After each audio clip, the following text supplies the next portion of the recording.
Assalamualaikum warahmatullahi wabarakatuh. Saya Rismaya Fitriani. Di sini saya akan menjelaskan mengenai penemuan Ibnu Haytham di bidang fisika. Langsung saja kita bahas ya.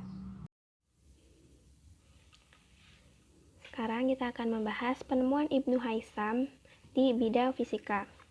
Banyak sekali teori-teori ilmiah dalam bidang fisika, khususnya ilmu optik yang telah dikemukakan oleh Ibnu Haytham, yaitu ada teori hukum pembiasan, kemudian teori penglihatan, kemudian lensa cekung, lensa cembung, dan teori pembiasan cahaya. Di sini, mari kita mulai dari teori hukum pembiasan.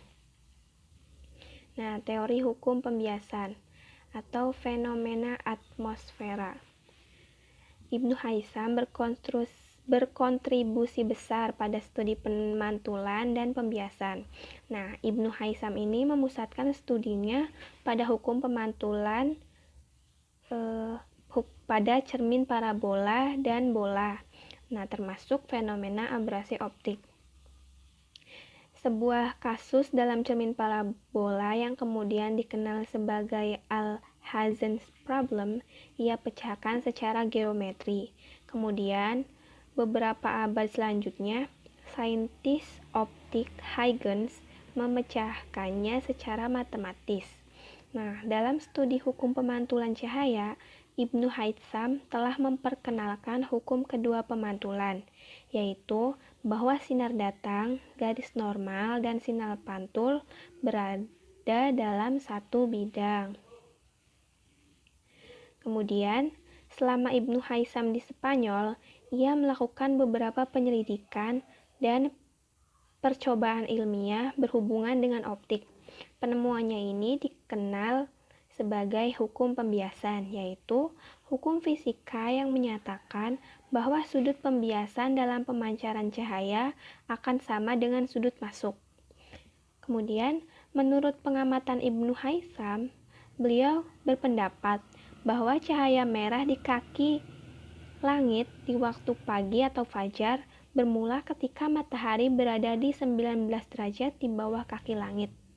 Sementara cahaya warna merah di kaki langit di waktu senja akan hilang apabila matahari berada 19 derajat di bawah kaki langit selepas jatuhnya matahari. Dalam fisika modern, hukum ini dikenal dengan nama hukum pembiasan Snell, yang dinamai sesuai dengan nama ahli fisika Belanda, yaitu William Bord van Rooyen Snell. Lanjut ke penemuan selanjutnya, yaitu teori penglihatan atau optik ya.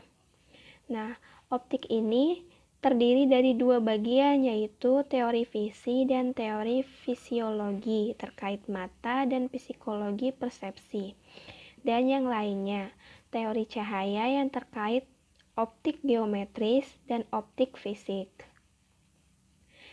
Ibnu Haytham menggambarkan kedua teori tersebut ke dalam teori penglihatan. Teori ini menyatakan bahwa setiap titik pada daerah tersinari oleh cahaya dan mengeluarkan sinar cahaya ke segala arah.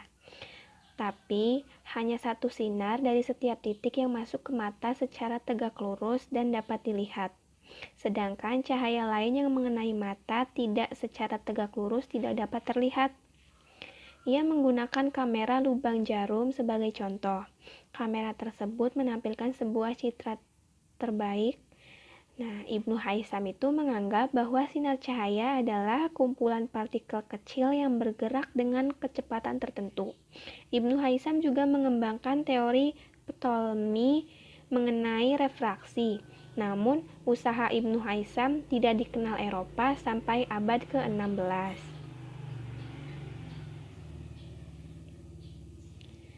Nah, secara eksperimental, Ibnu Haytham juga melakukan beberapa eksperimen dengan silinder kaca yang dibenamkan ke dalam air untuk mempelajari pembiasan dan juga menentukan kekuatan pembesaran lensa-lensanya. Nah, Ibnu Haisam juga menggunakan mesin bubut untuk menentukan lensa-lensa yang ia gunakannya. Ibnu Haisam juga menggunakan kaidah matematika dan fisika modern yang baik. Ia dapat membuat eksperimen dengan teliti. Dalam penyelidikannya, Ibnu Haisam telah mengkaji gerakan cahaya, ciri-ciri bayangan, dan gambar, dan banyak lagi fenomena optik yang penting lainnya. Kemudian, Ibnu Haisam menolak teori Ptolemy dan Euclid yang menyatakan bahwa manusia melihat benda melalui pancaran cahaya yang keluar dari matanya.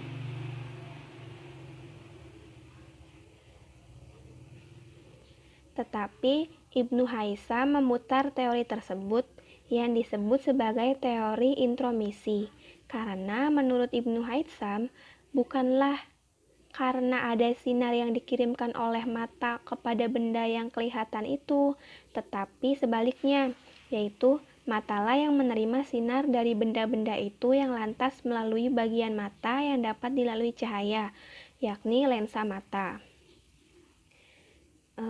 Untuk dua teori selanjutnya akan disampaikan oleh teman saya. Sekian pembahasan dari saya mengenai penemuan Ibnu Haisam di bidang fisika. Mohon maaf atas segala kesalahan dan kekurangannya. Wassalamualaikum warahmatullahi wabarakatuh.